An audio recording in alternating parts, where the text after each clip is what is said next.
გამარჯობათ მეგობრებო, ვაგრძელებთ ეს გადაცემებს საუბრები მონარქიაზე.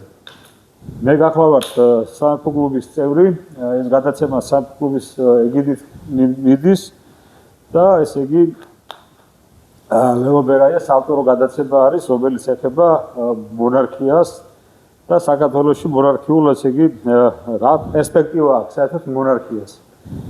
ჩემი აზრით მონარქიას მთელი ამ ჩვენი ისტორიის მანძილზე კარგსმეტი აფერა გაუკეთებია. ცუდ იმაში ასპექტში ძალიან ბევრი ხედავს ამას ძალიან ცუდ ასპექტში და ჩვენ ამის წინააღმდეგები ვართ პირველ რიგში, იმიტომ რომ ისტორიას მოვცეთ პატივი.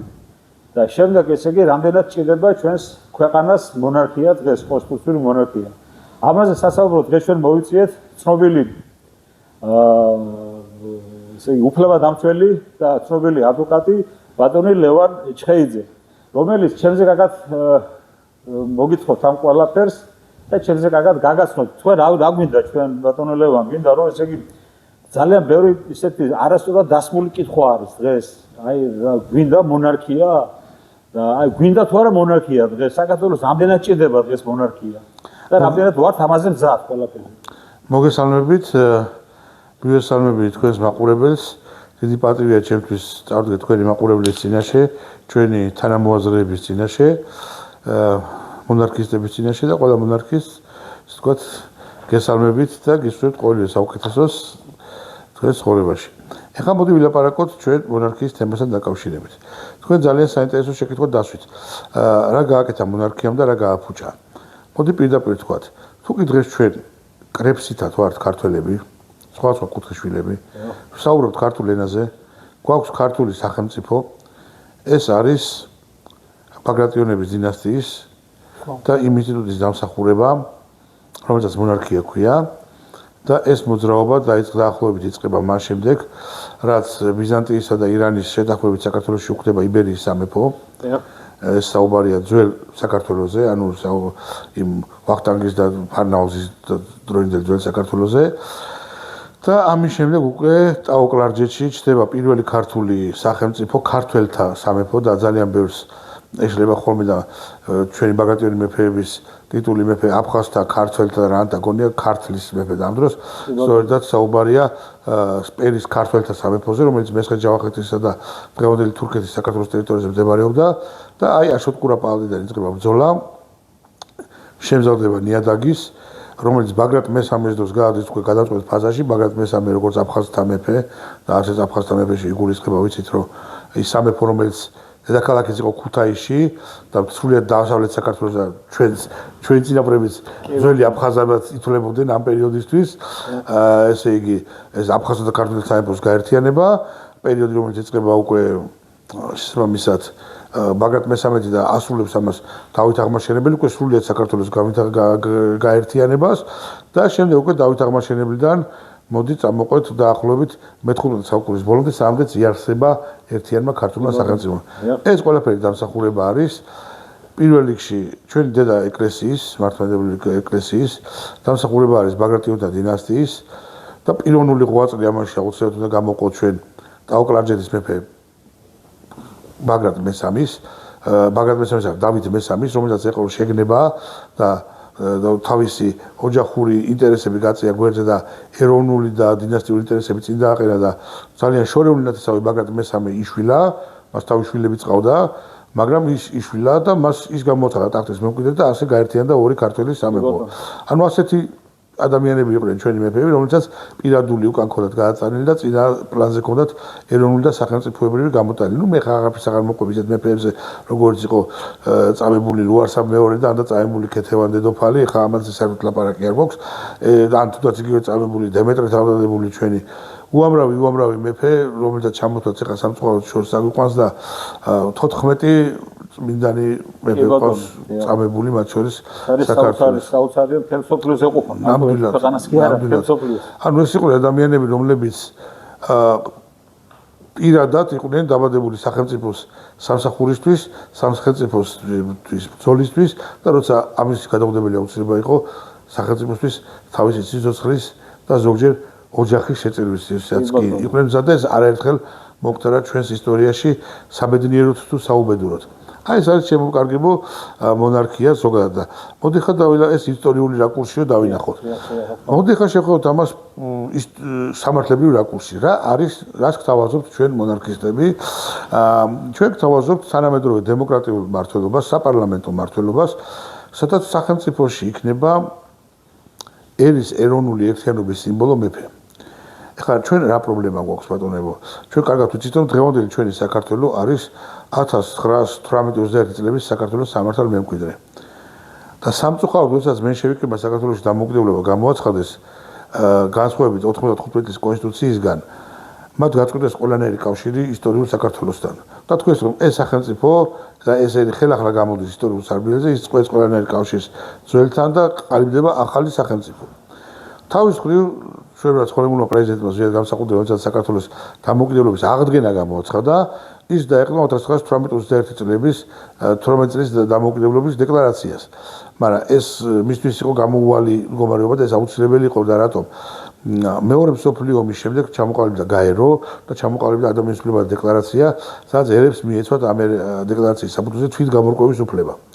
ვინაიდან საქართველო აღიარებული იყო თავისუფლების ერთა ლიგის მიერ, ესეც სახელმწიფო არსებობდა აღიარებული იყო ძალიან ბევრი სახელმწიფოს მიერ, მათ შორის საბჭოთა რუსეთის მიერ 1918-21 წლებში და არ არსებობდა აქტი, რომელიც საქართველოს ნებაყოფილობით მიუერთებდა საბჭოთა კავშირს, ამიტომ ჩვენმა პრეზიდენტმა და მაშინდელმა უზენაესმა ძალიან მართებულად პოლიტიკურთა სასამართლებლად დასვა საკითხი, რომ გსურთ თუ არა 1918-21 წლების სამართალო 1918 წლის 26 მაისის დამოუკიდებლობის აქტის საფუძველზე აღვადგინოთ და არა თავიდან გამოაცხადოთ საქართველოს დამოუკიდებლობა და მაშინ ასე ვთქვათ ჩემმა წინა თაობამ, ჩემი მშობლების და მებაბოების თაობამ დიდი მადლობა თქვენ ყველას ამისთვის, ვინც ამ რეფერენდუმში მონაწილეობა მიიღეთ და მიეცით საქართველოს დამოუკიდებლობას ხმა, მისცა ხმა საქართველოს დამოუკიდებლობის აქტიდან 1918 წლის დამოუკიდებლობის აქტის საფუძველზე.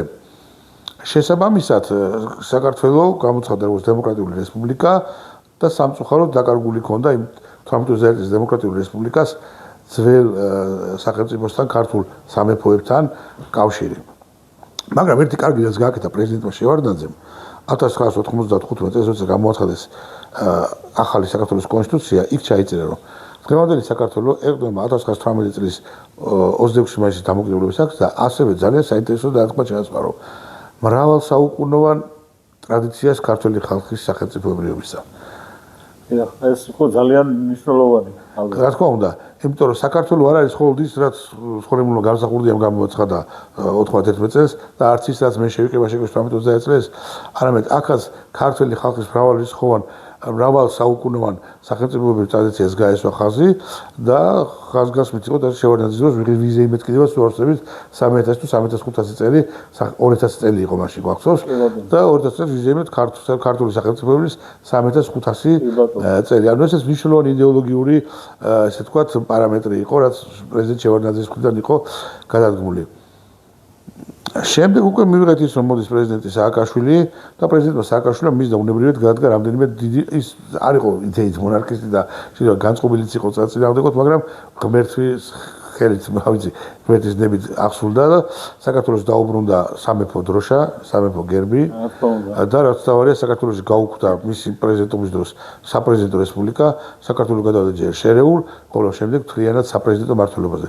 ანუ ჩვენ მონარქისტებს ისე რომ პრაქტიკულად ხელი არ გაგვიძლევია, დროშა, გერბი და საპარლამენტო მმართველობა დიდი დაძაბვის გარეშე მივიღეთ.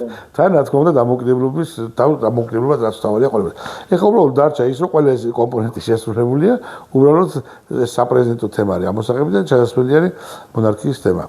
აქედან ეს სამართლებრივი კუთხით რაც შეეხება და ანუ ეს ლაპარაკია დემოკრატიულ თანამედროვე მმართველობაზე, სადაც მეფე ასრულებს იდეოლოგიურ ფუნქციას. აი ბრიტანეთი რო იყო მაგალითად, ხო?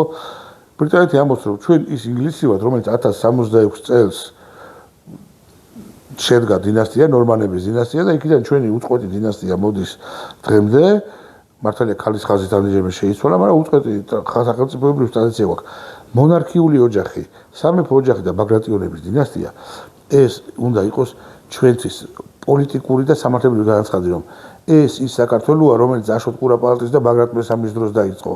ჩვენ გვაქვს სახელმწიფოებრიობის უწყვეტი ტრადიცია და ბაგრატიონების დინასტია და სამეფო ოჯახი ამ შემთხვევაში სწორედ ამისი დოკუმენტური მტკიცებულება და სიმბოლოა, რომ აი ჩვენ გვაქვს ევროპაში ერთ-ერთი უძველესი უწყვეტი დინასტია, რაც არის ქართველი ერის სახელმწიფოებრივი ტრადიციის უწყვეტობის სიმბოლო. კი ბატონო, ეს აუცილებელია და კიდე აუცილებელი დასამატებელი ისა, გინდაც სხვა კუთხით რო შევხედოთ, დავითის წინაპრები შთამომავლები არიან, ამასაც ძალიან დიდი მნიშვნელობა აქვს ხალხმა. თქვენ უდიდეს და უმნიშვნელოვანეს საკითხს შეერხეთ მონარქიისას. რა აკლია დღეს ქართულ სახელმწიფოს? იდეოლოგია. დიახ, რა თქმა უნდა. ჩვენი დღევანდელი ქართული სახელმწიფო არანაირ იდეოლოგიაზე არ დგას. იმიტომაც ვერ ვარ ხარად დღეს. ხო, ანუ რა გვაერთიანებს, ხო, ვიღაცას რაღაცა თავისი იდეები აწუხებს, რაღაცა თავისი იდეები აწუხებს და ერთ ენაზე ვლაპარაკობ და ვერ ვაგებინებთ გასაგებს. კი ბატონო. აი ბოდიში და ქოცი და ნაცი დგანან ერთ ენაზე ლაპარაკობენ, ერთ სკოლაში უსწავლეთ, ერთ მეგზებში და არან კლასელები ყოფილან, ხო? ეს უხსნის ქართულად, ის ქართულად ვერ აგებინებს ერთმანეთს, იმიტომ რომ არა აქვს საერთო ნიადაგის იდეოლოგიური. ამიტომ რაზეა საუბარი? ქართული სახელმწიფოს იდეოლოგია იყო და დღესაც უნდა იყოს რამდენიმე კომპონენტისგან შედგარი. სხვა შორის ამასაც წავიკითხე და ამას რუსები ეძახიან ქართულ ნაციონალიზმს. და ქართული ნაციონალიზმი არის ცუდი მოვლენა განსხვავებით რუსული ნაციონალიზმისგან, რომელიც სხვა ერების დაპყრობაზე არის ორიენტირებული. ქართული ნაციონალიზმი შოვინისტურია მათ. რა თქმა უნდა, ჩვენი ნაციონალიზმი არის სწორედ უცხო დამპყრობელისგან თავის დაცვის ნაციონალიზმი. და ეს რა მომენტია, რისგან შედგება ქართული ნაციონალური იდეა. თქვენ ძალიან დავით მეფსალმუნესთან ნათესაობა. ქართული სახელმწიფო შედგებოდა და მომავალში ჩემი აზრით როგორც ტრადიციონალისტი და კონსერვატიული შეხედულებების მქონე, ოღონდ ალტიფოს კონსერვატორებთან არ შეგეშალოთ ძალიან თქო. და ჭეშმარიტი კონსერვატიული ღირებულების თვალსაზრისით ქართული სახელმწიფო უნდა ეყრდნობოდეს შემდეგ იდეოლოგიას, მესიანისტურ იდეას, ანუ ჩვენი სამეფო ოჯახის დავით მეფსალმუნესთან და მარიამ ღვთისმშობელთან ნათესაობის პრინციპს. ეს ერთი, მეორე, უფლის კვართის საქართველოში დავანების პრინციპს და მესამე, ეს არის ივანე ზოსიმეს ენაის ქებაი და დიდებაი ქართულისა ენისაი. აი ამ სამ დოქტრინაზე უნდა იდგეს ქართული ნაციონალური იდეა და ქართული სახელმწიფო და შესაბამისად ასეთი სახელმწიფო იქნება ისეთი ძლიერი, რომელიც თავის ძოზე ჩვენ ისტორიის წიგნებიდან გვახსოვს, რომელსაც მივტირით, მივნატრით, მაგრამ ძალიან შორს ვართ დღეს. ამიტომ ეს თქვენ აბსოლუტურად სწორი აქცენტი გაგრძნობ. ყველა სახელმწიფოს აქვს თავისი გარკვეული იდეოლოგია. ბრიტანეთს თავისი იდეოლოგია აქვს, კი ბატონო, ამერიკის შეერთებული შტატები, რომელიც განსხვავებულ მოდელზეა სრულად დაწყობილი, მათ თავიანთი იდეოლოგია აქვს. მერთმა გავუმარჯვოთ, ძალიან იდეალური, ძალიან კარგი იდეოლოგია გააჩნია, ძალიან კარგი სისტემა გააჩნია, ოღონდ თავისთვის. ჩვენი გავლილი გზა გვაქვს, ჩვენი გავლილი ისტორია გვაქვს. ჩვენ მენტალობას, ჩვენ ფურთას, ჩვენს ისტორიას საკუთარ ფურცლიდან ვერ დავწერთ. ჩვენ გვაქვს უზარმაზარი ბექგრაუნდი და მოდრა ესე რომ ვთქვათ, თანამედროვე ენაზე და შესაბამისად ამ ბექგრაუნდს უნდა გავუფრთხილება, იმიტომ ბევრს ეს არ აქვს. ჩვენ გვაქვს და არ უფრთხილებით. ამას უნდა გავუფრთხილოთ და კიდევ გავუფრთხილოთ. ეს უნდა იყოს ჩვენი მოძრაობის, ჩვენი სახელმწიფოებრიობის იდეოლოგია, არსი და საყრდენი. კი ბატონო, მე ერთ ამონარიც წაგიკითხავთ ხა, რაც დავიწყეთ ამ გადაცემების, ესე იგი გავიდა გადაცემები, ძალიან ბევრი არის, ძალიან დადებითი ის არის, რა ვქია, მაგას რეპლიკებს გვესვრიან მეორე მხრიდან, ეკრანის მეორე მხრიდან, მაგრამ არის შემთხვევები, როცა ესე იგი რაღაც დაუმსახურებელი რაღაც იმას ვიჯებთ, რომელიც მეგონი არ არის კარგი, უბრალოდ ჯერ ისეთი საკითხია, რომ ამას ცოტა სხვანაირად მეუდგეს ადამიანს, სხვანაირად შეხედოს და ის შეხედულება რომ დაუშვათ შენი პირადი აზრი მოახვიოს სხვას, ეგეც არ არის, მე მგონი სწორი და ერთი მინდა წაგიკითხოთ, აი ჩვენ არც იაპონელები ვარ და არც ბრიტანელები რაღაცამ წერს. საქართველო გაუმაწყარი შურიანი გენეტიკის მმართველებითაა ცნობილი. ამიტომ ქვეყანა ერთი კაცის, ანუ მეფის ჭკუაზე ვერ იარსებებს. რატომ გინდათ ყოველთვის სხვისი მიმოძრაობით ცხოვრება? საკუთარი ჭკუა და აზრი არ გააქვთ? ჩვენ უკანა დაბრუნდებით. არავითარ შემთხვევაში ახლებური აზროვნების თავი თუ არ გაქვთ სხვის დაკვეთებს, ნუ ასრულებთ. ეს ღალატია საკუთარი ქვეყნის წინაშე. მოდი შევაფასოთ ეს განცხადება. დიახ, რა თქმა უნდა. მოდი ხა შევაფასოთ. თუ კი არსებობს დღესაღაც ჩვენ ახალ სახელმწიფოებრივ სტრუქტურას ვერ გამოვიყენებთ. არსებობს თანამედროვე ბურჟუაზიულ სახელმწიფოში შედგა სახელმწიფოს ტიპები. შედგა მონარქია, როგორც კონსტიტუციური და ასე დუალისტური, იქ სადაც მეფე არის აღმასრულებელი ხელისუფლების ხელმძღვანელი და სადაც მეფე არის უბრალოდ სიმბოლო და შედგა ორი ტიპის რესპუბლიკა, საპარლამენტო და საპრეზიდენტო.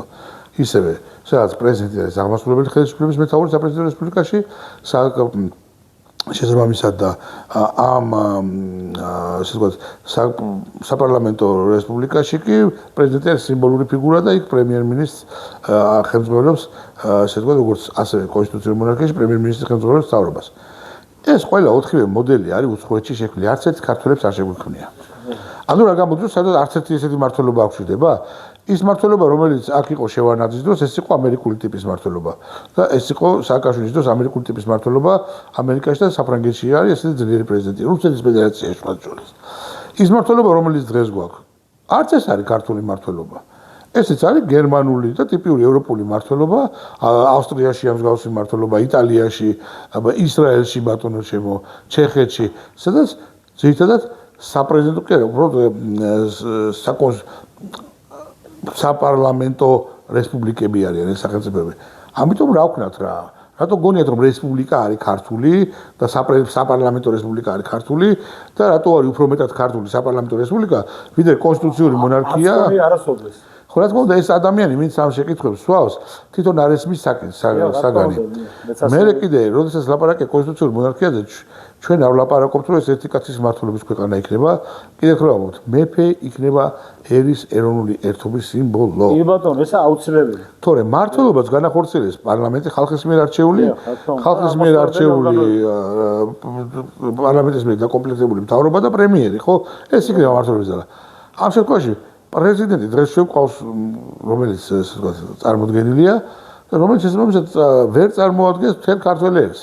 და იმის მაგივად რომ იყოს მხარე არ იქნება მეფე. თვითონ ესაა ყველაზე მთავარი მე მგონი. მეფე ვერ იქნება მხარე, იმიტომ რომ მეფე არის ყველას მეფე და ამ შემთხვევაში რაც არ უნდა ეცადოს დღეს მოქმედმა პრეზიდენტმა ვერასოდეს ვერ გახდება შენ პრეზიდენტი. ნუ გამორიცხულია. რა თქმა უნდა, იმიტომ რომ ასთა სხვაობა არის ყოველთვის, ხო? რა თქმა უნდა, ეხლა მარტივად ვთქვათ. პრეზიდენტი არის სულ მოყვანილია ვიღაცის მხარეა.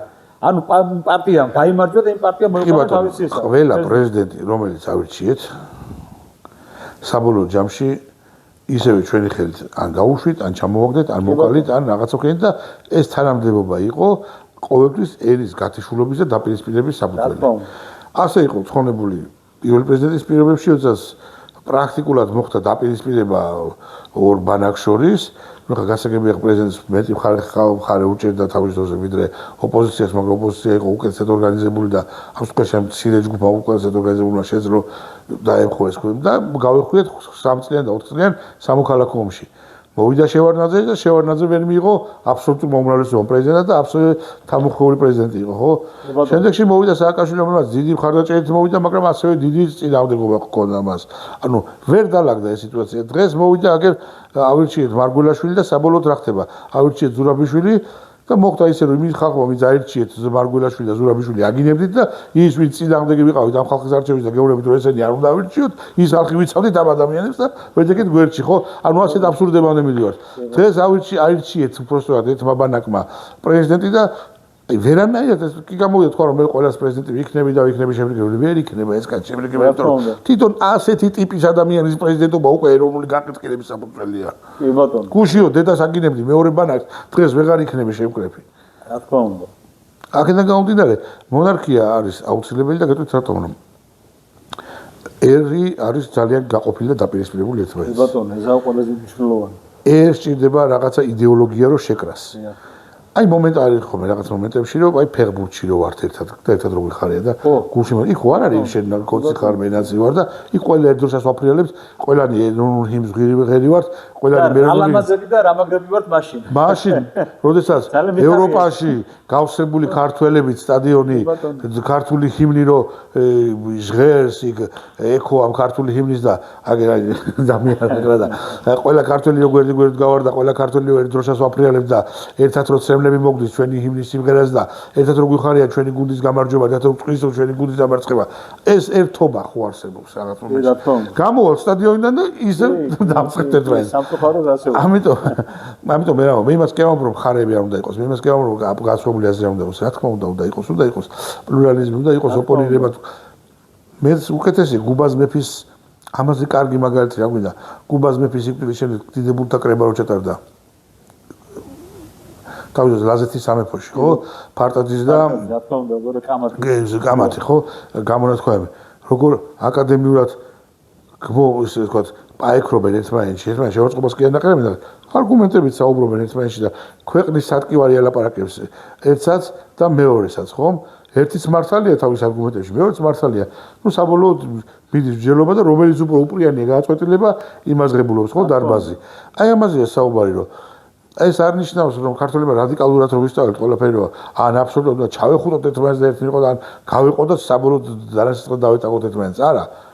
კი ბატონო, ჩვენ გვჭირდება რა ერთი საერთო წინამძღვარი, საერთო იდეოლოგია, შემკვრელი იდეოლოგიის სახით, ეს არის მონარქია, ეს არის მესიანისტური იდეა, რომელზეც წეგან ვილაპარაკეთ და მე კი ბატონო ვიმსჯელოთ ერთმანეთში, რომ ესე ჯობია, ასე ჯობია, თუ როგორ იქნება კარგი ერთმანეთის პატრიოტები და სამშობლოზე ფიქრის თვალსაზრისით და არა ისე, რომ ეს ერთი მეორე სამშობლოს ეძახის, მეორე ის ამას ეძახის მოღალატეს გამყიდველს და ვართ ერთმანეთზე დანასაწყოდ გადაკიდებული.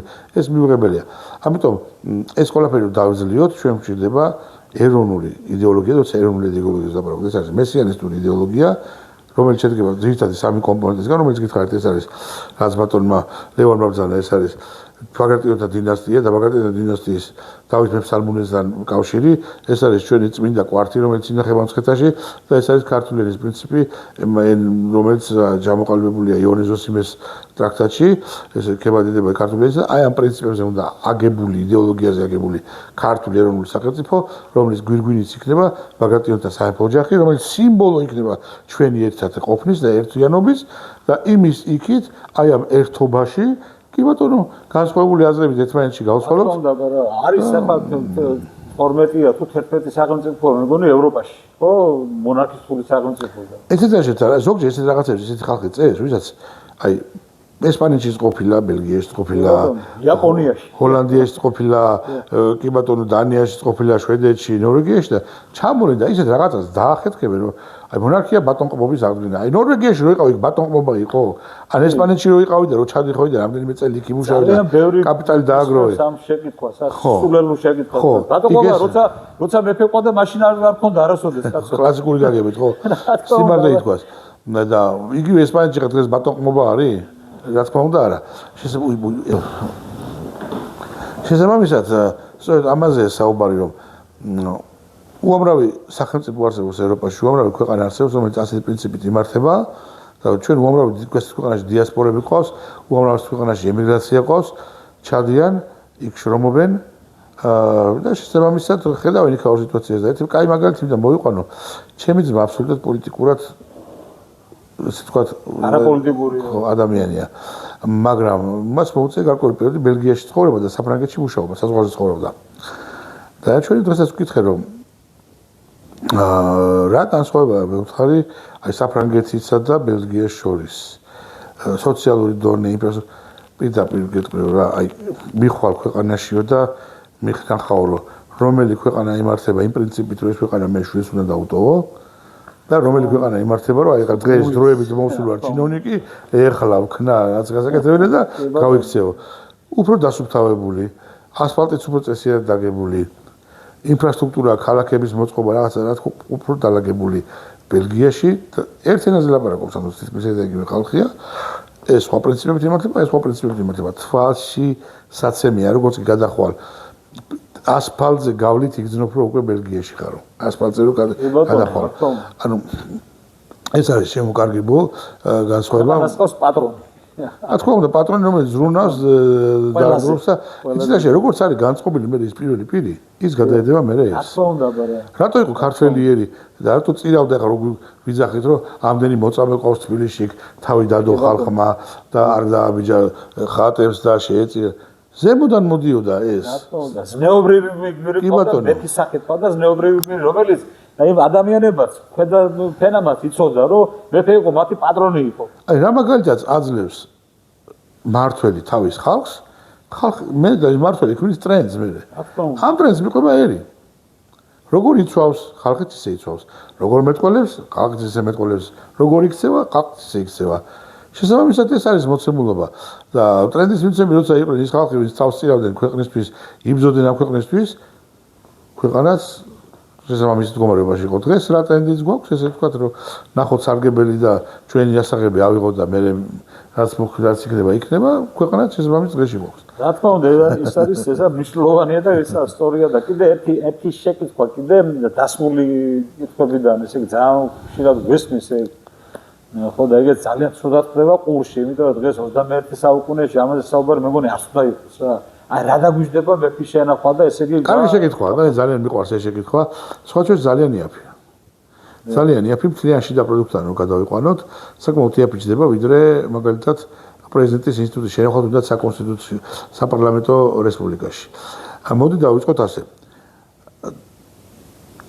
თვითონ არც ერთი მონარქი გარდა ბრიტანეთის მონარქებისა არც ერთი არ ცხოვრობს სასახლეში ყველა მონარქი ცხოვრობს მაგალითად ესპანეთის მეფეც ქალაქგარეთ ვილაში როცა ისინი სასახლეში მიდიან ხოლმე მაშინ როცა რაღაც ოფიციალური შეხვედრა ოფიციალური მიღება ოფიციალური დაჯილდოება რაღაცას გავსი არის ხო მაშინ შევლენ სასახლეში რა ხდება ამ პერიოდში ამ პერიოდში ხდება ის რომ ეს მეფის სასახლე არის ეროვნული მუზეუმი და ამ ეროვნულ მუზეუმში მიდის ხალხი ფული შემოდის ხო რა თქმა უნდა ფული შემოდის ეხლა მე თქვენ გეკითხებით აი დღეს ავიღოთ ერთი მეფის სასახლე გვაქვს შემორჩენილი თურქები თელავში ну ჩადით თქვენ და ნახეთ ყოველდღე რამდენი ტურისტი შედის იქ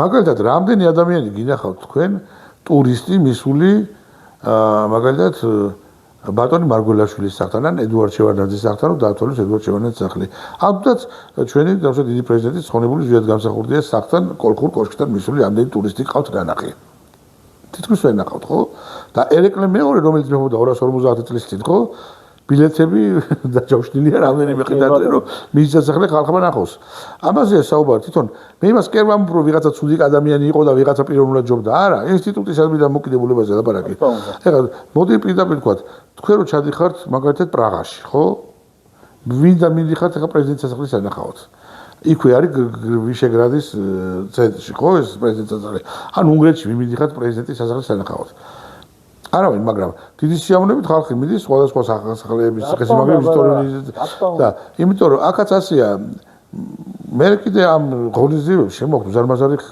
ბიუჯეტში სახსრები მეფის შვილი დაიბადება ეროვნული დღესასწაულია და ტურისტები ჩამოდიან იბეჭდება სხვადასხვა ესე ვთქვათ ჭიქები იქნება მაისურები იქნება სხვადასხვა სუვენირები და ხა ბრიტანეთში პრინცი რო დაიბადა უფროსი უილიამის უფროსი შვილი 500 მილიონი ფუნტი შევიდა სახელმწიფო ბიუჯეტში მისი დაბადების დღიდან შემოსული სუვენირების გაყიდვით ბავშვი დაიბადა და 500 მილიონი ფუნტი შეიტანა უკვე შენახვა არ დამჭირდება აქეთ შეგვინახოს ასე ვთქვათ მოდი ესე ვთქვათ რა თქმა უნდა იმიტომ რომ უკვე მეფის სასახლის სანახავად მისვლა იქნება საინტერესო და დაახლოებით გეტყვით ზითადად რა შეიხარჯება მონარქიის შესახების თანხები ნახევარი თანხები როგორც წესი ეს ინახება იხარჯება მათ სასახლეების შენახვაზე რომელშიც პრაქტიკულად ისინი არ ცხოვრობენ რომლებიც არის მუზეუმები და რომელშიც ხალხისთვის საზოგადოებისთვის ღია იქ დადიან ტურისტები იქ დადიან უცხოელი ტურისტები ათვალიერებენ ეროვნულ კულტურას ეცნობიან ეროვნულ ისტორიას ეცნობიან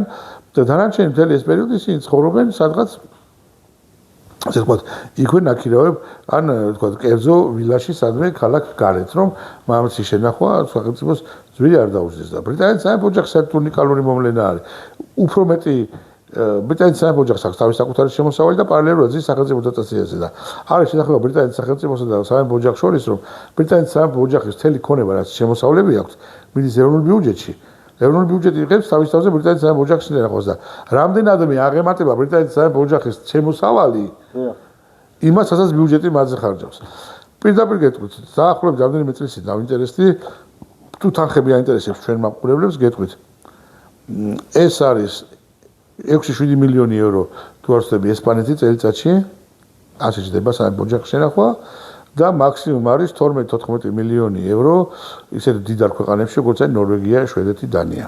საინტერესო ციფრებია. ეხლა თქვენ შეადარეთ 12-14 მილიონი ევრო მათ მთლიან შიდა პროდუქტს და მიხვდებით რომ აქ საერთოდ შეიძლება იყოს რაღაცა მიზერულ თანხებზე ლაპარაკი. რა თქმა უნდა, ჩვენთან კიდე დაუთვლია ვინმეს პრეზიდენტის შენახვა რა გვიждდება. პრეზიდენტის შენახვა ამ შემთხვევაში უკვე თავიდან პრეზიდენტი სააკაშვილის საკმაოდ დიდი ბიუჯეტი იყო დაახლოებით რამდენიმე 100 მილიონ ლარზე მეტი იყო თავის ფონდიანა. მარგველაშვილიც საკმაოდ კარგად გვიждდებოდა დაახლოებით მარგველაშვილი გვიждდებოდა ჩვენ იმდენი რამდენი ჯდებოდა ერთად დანია და ჰოლანდიის სამეფო ოჯახის შენახვა. მარგველაშვილის. რაც შეეხება ზურაბიშვილს გაუქმეს ფონდი და ზურაბიშვილი საერთოდ შეზღუდეს ფინანსურად და ახლა ამას ნუ დაუბრალდეთ რაღაცა პოლიტიკური ამბავი იყო.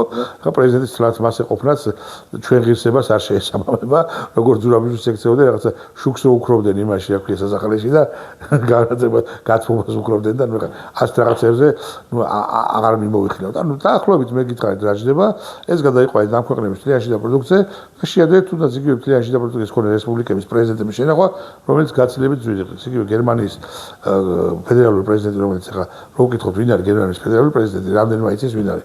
ხდება დაახლოებით 85 მილიონი ევრო.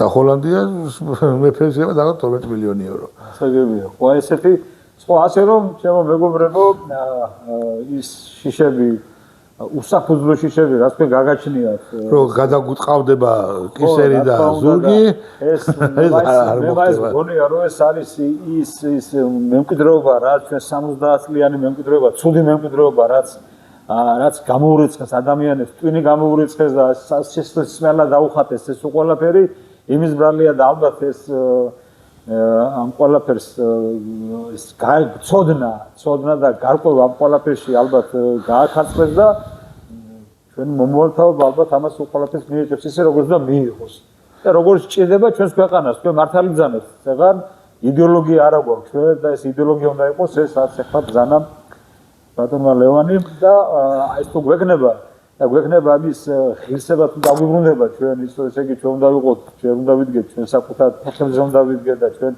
აი რაღაცაზე უნდა გქონდეს კაცო ორიენტირი უნდა გქონდეს რაღაცაზე ხო ჩვენ მეფეები ისეთი 14 წმინდანი მეფე ყავდა და მე ვის უნდა მიბაძო თუ არა მათ ხო ჩვენ დიდ წინასწარ ხალხი რომლებიც ჩვენზე ფიქრობდა ჩვენი ეროვნული ჩვენი გმირები იყვნენ ზნეობრივი გმირები იყვნენ ზნეობრივი გმირობის მაგალითს გვაჩვენებდნენ ჩვენ და როცა ეს ყველაფერი გვექნება მაშინ გვეშველება კიდეს მე მგონი და გავსკინდებით მართლა გავსკინდებით აუცილებლად ამაში არის ძალიან დიდი პროპაგანდა მათ შორის თრუ პროპაგანდა არსებობს წინასე და თრუ ისინი აქვია წმენები ამ საკითხთან დაკავშირებით რომელიც 70-იან წლის მართლობამ ჩამოყალიბა სამწუხაროდ და ძალიან დიდი მადლობა თქვენ ამ გადაცემისთვის რომ აშუქებთ ამ საკითხებს ასე ობიექტურად და დაინტერესებული ხალხის ეძლევა შესაძლებლობა მოისმინონ რეალური ინფორმაცია ამ ინსტიტუტთან და გარღვევით რომ გავარღვიოთ ეს ყველაფერი და ხალხთან მივიტანოთ. კი ბატონო.